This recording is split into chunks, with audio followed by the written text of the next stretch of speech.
여러분은 지금 살고 계신 거주 환경에 만족하고 계십니까? 만약 직장에서 매일같이 일하고 사신다면 그 직장은 오랫동안 머물고 일하고 싶은 곳인가요? 아니면 언제든지 다른 장소가 있으면 빨리 지긋지긋한 이 장소 떠나서 더 좋은 곳으로 가고 싶은 마음이 있으십니까? 여러분이 거주하고 있는 사회적 거주 환경은 어떠십니까?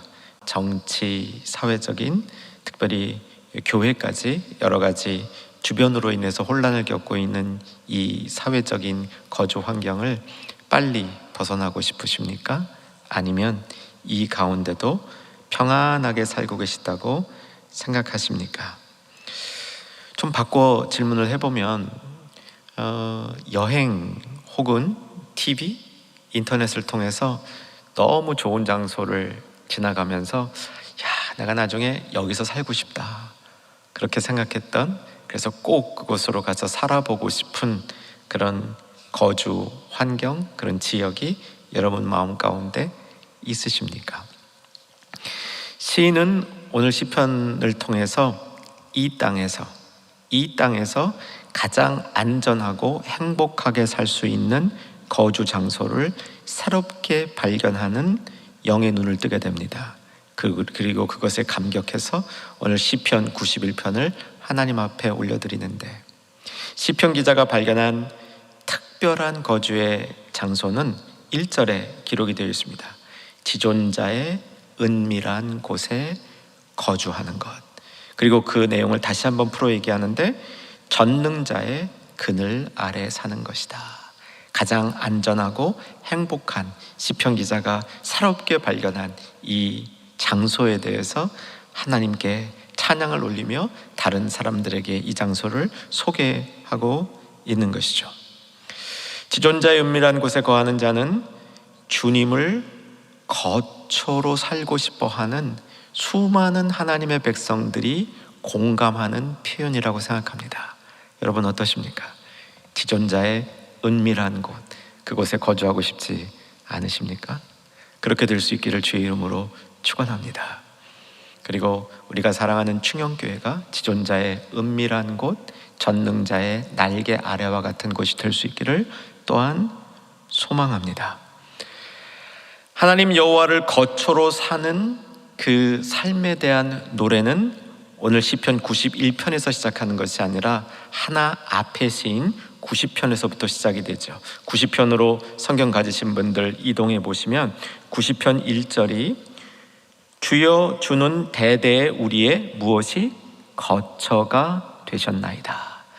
여호와를 거처로 삼는 시, 그 시가 90편에서 시작이 되는데, 시편은 총 150개의 시로 구성이 되어 있습니다.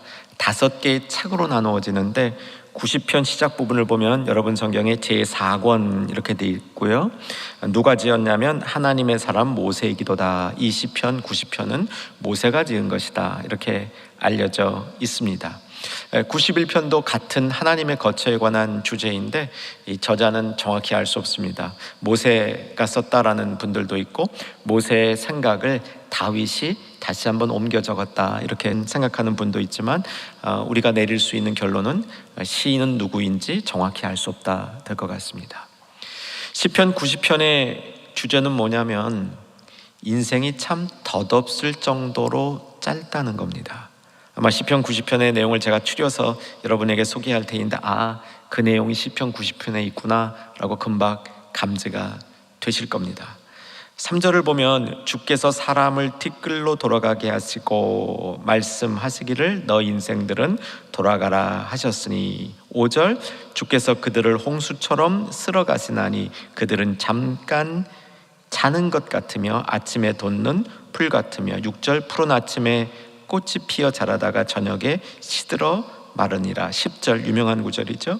우리의 연수가 70이요 강건하면 80이라도 그 연수의 자랑은 수고와 슬픔뿐이요 신속히 가니 우리가 날아가니이다.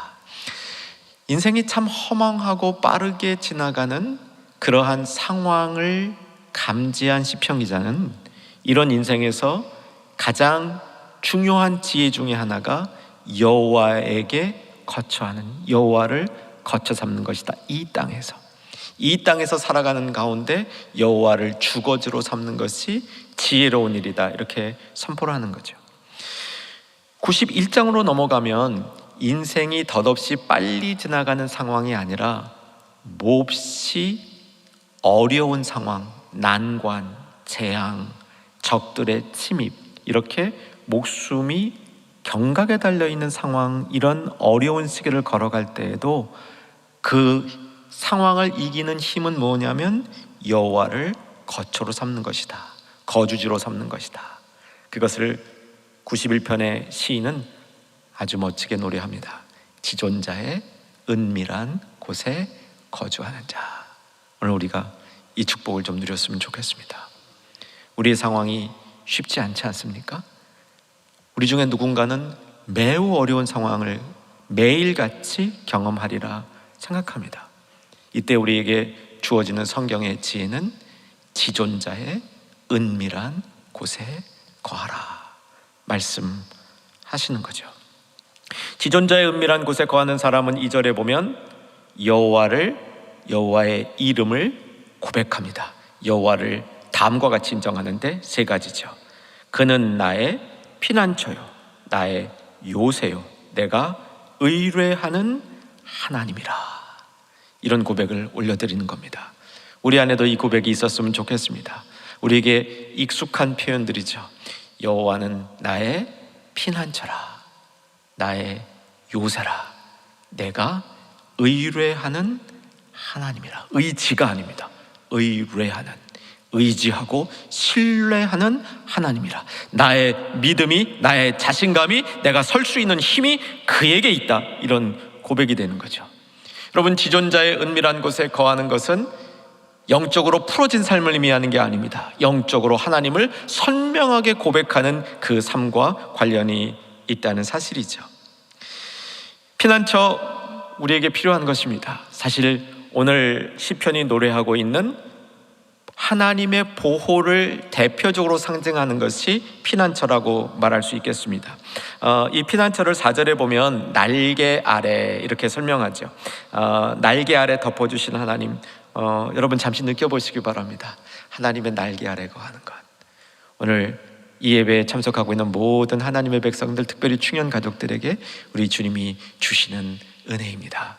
주 날개 아래, 다시 한번 그 아래 거하시는 저와 여러분 되기를 주 안에서 소망하며 축복합니다. 4절을 보시면 같이 한번 읽어보시겠습니다. 그가 너를 그의 깃으로 덮으시리니 내가 그의 날개 아래 피하리로다. 그의 진실함은 방패와 손방패가 되시나니, 계속 너는 밤에 찾아오는 공포와 낮에 날아드는 화살과 어두울 때 퍼지는 전염병과 밝을 때 닥쳐오는 재앙을 두려워하지 아니하리로다. 여러분이 날개가 의미하는 것은요, 그 피난처에 하나님의 강력함과 세밀함이 동시에 있는 모습입니다. 날개로 우리를 덮어주죠. 그 깃으로 우리를 이렇게 안위해주는 모습이 나타나는 것이죠. 요새는 피난처의 또 다른 표현입니다. 피난처는 우리의 몸을 어려움 가운데 간신히 숨기는 것이라면, 요새의 이미지는 든든하게 우리를 지켜주는 것이죠. 고대 사회에 있어서 자기 방어의 가장 중요한 이 요소는 요새였습니다. 든든한 요새가 있으면 적의 공격으로부터 피할 수 있을 뿐만 아니라 적이 함부로 공격할 엄두를 내지 못하는 그런 장소가 됐던 것이죠. 구약 성경에서 가장 대표적인 요새와 같은 이 도시, 성읍은 어디였습니까? 여리고죠. 그래서 그 여리고를 무너뜨릴 수 없을 거라고 생각했는데 하나님의 은혜로, 하나님의 방법으로 여리고를 무너뜨렸던 것이죠. 또 구약 성경에 나오는 중요한 요새가 어디냐면 예루살렘입니다. 예루살렘은 천연의 요새였죠. 얼마나 훌륭한 요새였냐면 여호수아 때 정복하지 못합니다. 그 사울이 다윗을 영웅으로 등장시키는 그 장면이, 다윗이 난공불락의 요새라고 여겨지던 예루살렘을 점령하는 것으로부터 다윗이 이 세상에 유능한 사람으로 등장하기 시작했던 것이죠. 세 번째, 의뢰하는 하나님. 여러분, 하나님을 의뢰한다는 것을 다른 표현으로 보면 오늘 교동문에서 있었습니다. 교동문은 시편 39편에서 나왔는데 오늘 교동문 맨 끝에 마무리할 때 이렇게 돼 있죠. 주여, 이제 내가 무엇을 바라리요? 나의 소망은 주께 있나이다. 여러분, 내 소망이 주께 있다라는 말이 이 어원적으로 내가 의뢰하는 하나님과 연결되어 있다는 겁니다. 내가 하나님을 의뢰할 때 그 모습은 내 소망이 주께 있나이다. 변하지 않는 소망이 주께 있기 때문에 나는 언제나 소망을 가질 수 있습니다. 이 고백과 관련이 되어 있다는 것이죠. 다시 한번 하나님을 잘 의뢰하고 하나님이 우리의 피난처 되시고 하나님이 우리의 요새됨을 고백함으로 지존자의 은밀한 곳에 거하는 특권을 누리시는 우리 모두 되기를 소망합니다. 3절로 넘어오면 일반적인 보호에 관한 그 표현에서 사실 오늘 시편의 하이라이트와 같은 특별한 보호로 옮겨집니다. 사실 보호는 좀 특별해야 의미가 있죠. 3절에서는 매우 특별한 보호를 설명하고 있는데 같이 한번 3절을 읽어보십시다. 이는 그가 너를 새 사냥꾼의 올무에서와 심한 전염병에서 건지실 것이며. 시편의 기자는 특별한 보호를 새 사냥꾼의 올무에서 벗어나는 것, 그리고 심한 전염병 중에도 안전한 것, 이것을 특별한 보호라고 설명하죠. 새 사냥꾼의 올무에서 벗어났다. 우리는 이 구절을 그래도 알고 있는 편인데 대체로 이렇게 알고 있어요. 새가 사냥꾼의 올무에 빠지기 일보 직전에 올무에서 벗어났다, 이렇게 생각을 합니다. 그런데 새 사냥꾼의 올무에서 벗어났다, 이 말을 좀 더 정확하게 이해하기 위해서 시편 124편 7절과 8절을 보겠습니다. 시편 124편 7절과 8절, 우리 7절 같이 한번 읽겠습니다. 우리의 영혼이 사냥꾼의 올무에서 벗어난 새같이 되었나니 올무가 끊어짐으로 우리가 벗어났도다. 우리의 도움은 천지를 지으신 여호와의 무엇? 이름에 있도다. 여기서 보여주는 모습은 뭐냐면 올무에 빠지기 일보 직전에 빠지지 않은 것이 아니라 이미 올무에 걸려 들은 상태입니다. 상상해 보세요. 새가 자기의 몸의 일부가 올무에 걸려 들었습니다. 올무에 걸려 들은 새는 아마 날개를 죽을 듯이 퍼덕거리며 날아가려고 노력을 할 테인데 그 노력은 오히려 자기의 몸을 찢는 것 같은 고통이 될 것이죠. 그 순간 새는 죽음의 공포를 느낄 겁니다. 꼼짝도 할 수 없다는 자신의 완벽한 실망감과 자괴감에 빠질 겁니다. 그러면서도 죽을 듯이 날갯짓을 퍼덕일 테인데 그때마다 자기 몸은 산산이 찢어지는 것 같은 아픔과 공포에 빠지게 될 것입니다. 그런데 새 사냥꾼의 올무에서 벗어났다는 게 무슨 뜻이라고요? 그 순간 있을 수 없는 일이 벌어지는 거예요. 자기를 묶어 있던 올무의 끈이 끊어지는 겁니다. 바로 이 끊어지는 순간 새는 날갯짓을 하면서 어떤 느낌을 받았겠습니까? 오, 이제 살았구나, 이제 자유구나. 저는 그 날갯짓을 이렇게 생각해 보면요, 정말 마음이 특별해요. 야, 이게 우리가 주님한테 누린 감격인데, 시편 기자는 아마 그 감격을 느끼면서 지존자의 은밀한 곳에 거하는 자여 행복하도다, 이렇게 노래했던 것 같습니다. 두 번째, 3절에서 주는 이미지는 심한 전염병에서 건져질 것이요. 우리 지금 전염병 때문에 온 나라가, 온 세상이 좀 심하게 앓고 있습니다. 그런데 성경에 이 전염병에 대한 이야기가 굉장히 많이 나온 것 여러분 아실 겁니다. 이 전염병은 사실은 실제 있었던 전염병이면서 동시에 상징적인 의미입니다. 하나님께서 세상을 바로잡기 위해서 세상한테 주는 재앙, 믿지 않은 자들은 그 재앙 가운데 넘어지고 멸망할 것이요 믿는 자는 그 재앙 중에도 보호를 받고 오히려 하나님 앞에 가까이 나오는 기회가 될 것이다. 이런 의미로 전염병은 상징적으로도 쓰이기도 하는 거죠. 거의 전쟁과 같이 이 전염병이 사용되는 경우가 구약 성경에 종종 있게 됩니다. 전염병으로부터 안전하다. 이것이 여호와의 약속이라는 겁니다. 이것은 시편 기자의 단순한 노래일 뿐 아니라 여호와의 불변한 약속으로서 소개되고 있는데 심한 전염병 가운데 보호해 주시리라. 아마 코로나가 없었다면 이런 말씀이 우리에게 잘 안 닿을 것 같아요. 그런데 코로나라는 상황 속에서 이 말씀은 성경에 이런 말씀이 있구나, 성경이 지금 나의 삶에 이렇게 적용이 되구나 하는 깨달음과 도전을 우리에게 줄 수 있다고 믿습니다. 여호사밧이라는 왕을 기억하십니까? 솔로몬 이후에 이스라엘이 이제 북쪽과 남쪽으로 나뉘게 되고요, 남쪽을 유다, 북쪽을 이스라엘이라고 얘기했는데 유다 왕 중에 한 명인데 그런대로 괜찮은 왕이었습니다. 여호사밧. 여호사밧이 유다의 왕을 할 때 북쪽 이스라엘에도 왕이 있었는데 그 왕은 좀 악명 높은 왕이었습니다. 누구겠습니까? 아합이죠. 여호사밧이 괜찮은 사람이었는데 이상하게도 아합을 돕게 됩니다. 그래서 아합의 악한 길에 합류하는 잘못을 범하게 되죠. 선견자 예후를 세워서 하나님이 여호사밧에게 이 도전을 줍니다. 네가 심하게 잘못했도다. 여호사밧의 훌륭한 점은 이러한 지적을 받고 자기 자신을 바른 길로 돌리는 데 있었습니다. 우리도 여호사밧 같죠. 우리가 실수하지 않을 수 없습니다. 실족하지 않을 수 없습니다. 하나님 멀리하는 삶을 우리는 가끔씩, 아니 종종 살게 되는 게 우리의 모습이죠. 그런데 여호사밧처럼 이것이 잘못되었다는 걸 깨달을 때 바로 잡아 좋은 곳으로 돌이킬 수 있는 믿음이 필요합니다. 여호사밧이 그랬습니다.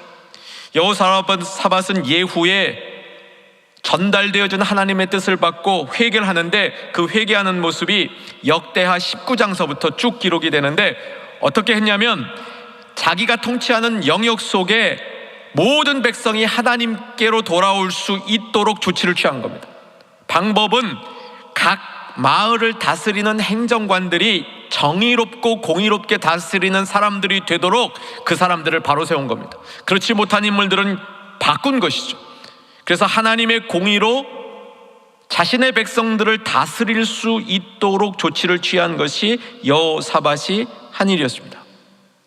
이런 준비를 했는데도 얼마 후에 모압과 암몬이 여호사밧을 치러 올라옵니다. 역대하 20장 1절에 그 얘기가 나오는데 여호사밧이 몹시 두려워합니다. 이 두려워하면서 그냥 하나님께 나아가서 하나님을 향하여 울부짖는 기도를 드리는데 역대하 20장 6절에서 12절 사이에 여호사밧의 기도가 기록이 되어 있습니다. 이 중에 8절과 9절을 볼 겁니다. 8절과 9절 같이 한번 8절 읽습니다. 그들이 이 땅에 살면서 주의 이름을 위하여 한 성소를 주를 위해 건축하고 이르기를 만일 재앙이나 난리나 견책이나 전염병이나 기근이 우리에게 임하면 주의 이름이 이 성전에 있으니 우리가 이 성전 앞과 주 앞에 서서 이 환난 가운데서 주께 부르짖은즉 들으시고 구원하시리라 하셨나이다. 약속이 이미 있었던 거예요. 그 약속을 붙들고 여호사밧이 기도하는데 그 가운데 뭐 있습니까? 전염병. 이 전염병을 이기는 방법이 뭐라고요? 주의 성소를 붙들고 기도하는 겁니다. 사랑하는 여러분, 이 성소가 지존자의 은밀한 곳이죠. 지존자의 은밀한 곳에 거주하는 것은 하나님과 만나는 성소 안에 거주하는 모습이라고 우리가 볼 수 있는 겁니다. 여러분, 저 여러분 안에 그 성소가 있기를 주 안에서 소망합니다. 그리고 그 안에서 우리 주님과 교제가 이루어지는 것이 지존자의 은밀한 곳에 거하는 거죠. 충영교회가 그런 성소 되기를 주 안에서 소망합니다. 심한 전염병을 이길 수 있는 하나님의 특별한 보호를 받는 그 길이 성소가 우리 가운데 있나이다. 성소가 내 중심에 있나이다. 마치 레위기에서 보듯 하나님의 성막이 이스라엘 진영의 중앙에 있었던 것처럼, 그 중앙에 있는 성막 중심에 시은소가 있었던 것처럼 내 마음의 중심에 하나님을 만나는 장소, 지존자의 은밀한 곳, 그것이 우리 안에 세워짐으로 하나님의 특별한 보호를 경험하는 하나님의 백성 되시기를 주의 이름으로 축원합니다. 근데 여호사밧만이 이런 기도를 한 게 아니고요, 여호사밧의 기도는 누군가의 기도에 근거를 둔 겁니다. 그 누군가가 누구냐면 솔로몬이었습니다. 솔로몬이 성전을 건축하고 열왕기상 성전을 건축하고 8장에서 이 성전 건축의 봉헌 기도를 하나님 앞에 올리는데, 그때 우리 민족 가운데, 우리 백성 가운데 심한 어려움이 있다면, 그 심한 어려움의 예로 심한 전염병이 온다면, 하나님이 허락하신 이 성소에서 우리가 기도할 때 이 성소를 주신 하나님의 뜻과 성소에서 기도하는 당신의 백성들을 기쁘게 보사 이 전염병을 으로부터 보호해 주시면 우리가 전심으로 주님을 섬기는 하나님의 백성이 되겠나이다. 이렇게 봉헌 기도를 드린 겁니다. 그 솔로몬은 그 기도를 어디서 배웠겠습니까? 아마 시편 91편이 다윗의 기도라면 아버지 다윗에게 배웠겠죠. 다윗은 그 기도를 누구에게 배웠겠습니까? 아마도 모세에게 배웠을 겁니다. 모세는 어떻게 알았습니까? 하나님이 알려주시니까 알았던 거죠. 이 약속은 적어도 500년, 1000년 동안이나 하나님을 경외하는 백성 사이에 있었던 약속이라는 겁니다. 사랑하는 성도 여러분, 지존자의 은밀한 곳, 거기에 거주하는 것을 우리의 가장 행복한 거주지로 삼는 축복 회복되기를 주의 이름으로 다시 한번 축원합니다. 특별한 보호에 관한 시편 기자의 노래는 91편을 통해서 계속되고 있는데, 9절에 가면서 시편의 톤이 살짝 변합니다. 앞에 1절에서 8절까지는 시편 기자가 자신이 고백하는 겁니다. 너무 좋아서, 너무 감격해서 하나님 앞에 고백하는 건데, 9절부터는 이제 자신의 경험 속으로 주변 사람들을 초대하는 겁니다. 나는 이런 경험을 했는데 너에게도 이런 경험을 할 수 있는 길이 열려있다, 이렇게 소개되는 게 9절 이하죠. 9절 보시면 네가 말하기를 여호와는 나의 피난처시라 하고 지존자를 너의 거처로 삼는다면 화가 내게 미치지 못하며 재앙이 내 장막에 가까이 오지 못하리니. 그러면서 또 다른 특별한 보호의 얘기를 11절에서 13절까지 선포하는 겁니다. 여기에서 하나님이 특별한 보호를 우리에게 주시는 이유가 더 자세히 풀어집니다. 하나님이 우리에게 특별한 보호를 주시는 이유는 우리를 단순히 재앙으로부터 아무 일 없도록 보전하는 것에만 있지 않다는 겁니다. 그 다음에 관한 명령이, 그 다음에 관한 기대가 있다는 일이죠. 자, 11절과 13절 같이 한번 읽어보겠는데, 11절 12절 달아서 우리 같이 한번 읽으십시다. 시작. 그가 너를 위하여 그의 천사들을 명령하사 내 모든 길에서 너를 지키게 하심이라. 그들이 그들의 손으로 너를 붙들어 발이 돌에 부딪히지 아니하게 하리로다. 어디서 들어본 말씀 같지 않으세요? 들어본 말씀 같으신 분들은 성경을 잘 보시는 분들이라 생각이 듭니다. 13절 제가 읽을게요. 내가 사자와 독사를 밟으며 젊은 사자와 뱀을 발로 누리리로다. 이 이미지도 성경 어딘가에 나오는 그런 이미지인 것 같습니다. 11절과 12절은 예수님이 40일 동안 광야에서 금식하며 기도하실 때 사단이 나타나서 예수님을 시험하던 시험 중에 세 번째 시험에 해당하는 거죠. 누가복음에 의하면 성전 꼭대기에 예수님을 올려놓고 성전 꼭대기에서 뛰어내려라. 그러면 천사가 예수님 구원해 줄 거 아니냐, 발이 바닥에 돌에 닿지 않도록 구원해 줄 거 아니냐. 그러면 얼마나 예수님이 멋있는 하나님의 아들이라는 게 증명되느냐. 이런 도전이었던 거죠. 한번 우리 누가복음을 보면서 이 부분 확인하십시다. 누가복음 4장 10절에서 12절 제가 읽을게요. 기록되었을 때 하나님이 너를 위하여 그 사자를 명하사 너를 지키게 하시리라 하였고, 시편 91편을 인용한 거예요. 사단도 성경 잘합니다. 11절 또한 그들이 손으로 너를 받들어 내 발이 돌에 부딪히지 않게 하시리라 하였느니라. 예수님 뭐라고 답변했는지 보십시다. 12절 같이 읽습니다. 예수께서 대답하여 이르시되 주 너의 하나님을 뭐하지? 시험하지 말라 하셨느니라. 이 말씀은 우리가 좀 연결해서 보아야 됩니다. 그러니까 시편 91편의 시편 기자가 노래하고 있는 하나님의 보호는 시시한 보호가 아닙니다. 충족하고 완벽한 보호를 의미하는 겁니다. 지존자의 은밀한 곳에, 전능자의 그늘 아래 그의 날개 깃으로 덮으시고 방패와 손방패가 되어주시고 올무에 걸렸다면 끊으시고 심한 전염병이 닥치지 못하도록 보호하시며, 이런 보호들은 하나님이 하나님의 백성을 보호하는 것이 얼마나 충족한 것인 것을 가르쳐주는 거죠. 여기에 대한 우리의 반응은 무엇입니까? 충족한가 안 한가를 시험해서는 안 되는 겁니다. 이 보호를 잠시 받았을 때 이 보호가 정말 오래 가는 건가? 내가 이 보호를 받고 안전한가? 이미 안전한 곳에 두셨는데, 충분한 안전성을 보장해 주셨는데 그것을 의심하면서 거기에 그냥 쭈구리하고 앉아있는, 내 몸 하나 괜찮다고 지키겠다고 앉아있는 그 모습이 아니라, 시편 91편에서 주는 하나님의 보호는 그 보호로부터 우리가 일어나서 하나님의 길을 향하여 힘차게 달려갈 수 있도록 인도하시는 하나님의 은혜인 줄로 믿으시기 바랍니다. 예수님의 시험 장소로 다시 돌아오면요, 예수님을 사단이 시험할 때 결국 뭘 시험했냐면은, 그 자리에서 영광 받고 끝내세요. 무슨 십자가까지 나가세요. 그 자리에서 사람들에게 영광 받고 끝내세요. 그거를 사단이 예수님에게 시험한 거죠. 예수님이 시험하지 말라, 하나님의 보호를 시험하지 말라, 이것은 하나님이 인도하시는 끝까지, 십자가의 길까지 가실 때까지 더 완벽하게 하나님이 하나님의 길을 가는 사람을 지켜주시리라는 언약에 근거한 예수님의 선포였다, 이렇게 볼 수 있는 것이죠.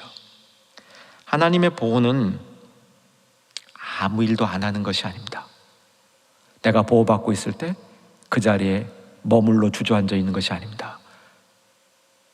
내 몸 하나 안전하다, 내 가족 하나 안전하다 라고 머물러 있는 게 아닙니다.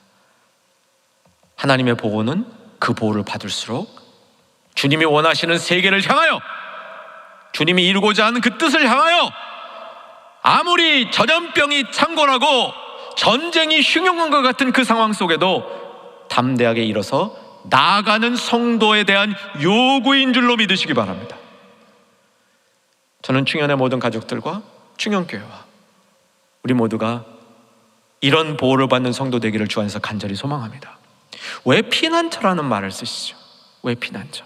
피난처라는 말은 아무 일도 안 일어난다는 뜻이 아닙니다. 문제가 일어났는데, 상황이 어려운데 피난처가 될 수 있는 장소가 있다는 것이죠. 피난처에 들어와서 쉬고 그 안에서 머물러서 새 힘을 얻어서 주님을 향한 끝까지 행진을 계속해라 라는 도전이라는 뜻입니다. 여러분, 힘드셔도요, 주저앉아 있지 마시기 바랍니다.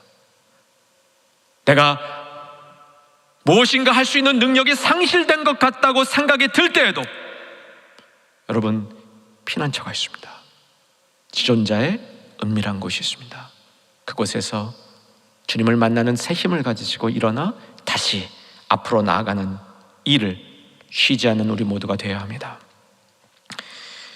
다시 본문으로 돌아오시면 14절로 넘어가면서 14절에서는 하나님이 직접 시인에게 말하는 내용이 기록이 되어 있는데 무려 석 절입니다. 14, 15, 16절은 하나님이 직접 이루시는 거예요. 14절 보십시오.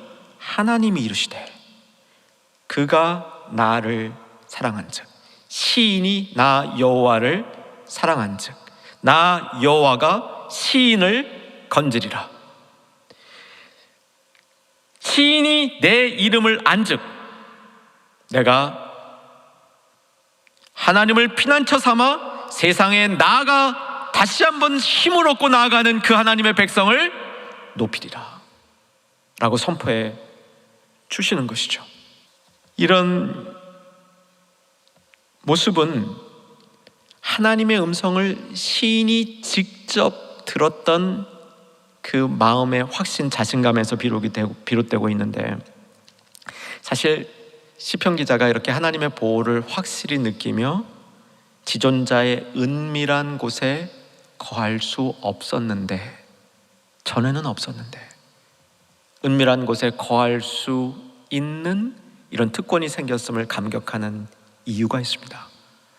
그 이유는 시편을 좀 넓게 봐야 찾을 수 있는데요, 우리가 오늘 시편이 91편입니다. 그런데 앞에 있는 90편, 특별히 89편, 그 앞에 88편, 이런 시편들을 보면요, 시편 기자가 굉장히 마음에 고뇌하고 있습니다. 이 고뇌는 뭐냐면 하나님께 부르짖어도 하나님이 응답하지 않는 거예요.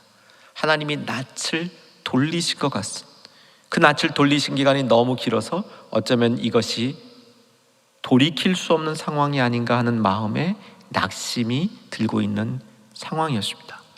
시편 91편은 그런 상황이 종료되어서 하나님의 낯을 보면서 하나님과 소통이 이루어지면서 하나님의 성전 안에 들어갈 수 있는 기회가 생기면서 고백하는 겁니다. 아, 이 땅이 힘들어도 내 피난처가 있구나. 지존자의 은밀한 곳이 준비되어 있구나. 거기서 잠시 들르는 것이 아니라 거주할 수 있게 되어 있구나. 이 사실을 깨닫는 겁니다. 시편 88편 14절 제가 읽어드립니다. 여호와께서 어찌하여 나의 영혼을 버리시며 어찌하여 주의 얼굴을 내게서 숨기시니까. 이런 고난을 겪고 답이 없는 상황이 진행이 됩니다. 시편 89편 46절 여호와여 언제까지니까 스스로 영원히 숨기시리이까 주의 노가 언제까지 불붙듯 하시겠나이까. 좀 이제는 봐주십시오라는 답답함으로 불타는 시편이 이미 앞에 있었는데, 그 시편의 기간들이 지나면서 시인은 하나님이 직접 만나주시는, 말씀해주시는 그 시간을 경험하게 되는 겁니다. 사랑하는 여러분, 지존자의 은밀한 곳에 거하는 성도들은 하나님의 이름을 높이고 삽니다. 아멘이시죠? 하나님을 아는 자, 진짜 아는 자, 친밀하게 아는 자, 하나님에 대해서 몇 개의 지식을 알고 있는 것이 아니라 하나님을 인격적으로 친밀하게 아는 자는 하나님의 이름을 높입니다. 하나님의 이름은 이미 시편 기자가 시편 아까 2절에서 높였습니다. 하나님의 이름은 나의 피난처요, 나의 요새요, 내가 의뢰하는 바로 그분입니다 라고 높였거든요. 하나님을 높이는 자, 하나님을 아는 자, 하나님도 그를 높이신다 라고 본문에서 선포하는 겁니다. 충영교회 67주년이 되었습니다. 주님께 깊은 감사 올려드립니다. 우리 교회가 지존자의 은밀한 곳이 되기를 간절히 소망합니다. 세상의 전염병과 같은 어려운 상황이 아무리 많아진다 할지라도, 아무리 강해진다 할지라도 성소가 있으면 그 성소에서 지존자의 은밀한 곳을 찾을 수 있습니다. 우리 주님교회가 그런 교회 될 수 있기를 또한 주마 안에서 소망합니다. 여호와의 낯을 보면서 영원한 곳으로 그 자리에 안주하지 아니하며 일어서 걸어갈 수 있는 하나님의 백성의 무리들이 함께 세워지는 복된 교회가 될 수 있기를 소망합니다. 이제 정리합니다. 저는 시편 91편을 올 초에 한 해 동안 묵상해야 될 5개의 시편 중에 하나로 선정했습니다. 틈틈이 올 초부터 시편 91편을 보았는데 마침 코로나라는 사태가 터졌습니다. 이것에 대한 하나님의 말씀이 시편 91편에도 담겨있는 사실을 발견하게 되었습니다. 지난 3주 전부터 시편 91편을 오늘 말씀으로 교회 67주년 말씀 이 예배를 주님 앞에 올려드리며 정한이 말씀을 묵상하면서 제 마음속에 점점 드는 하나의 느낌이 있었는데, 이 시는 우리에게 정말 많은 위로와 확신을 줍니다.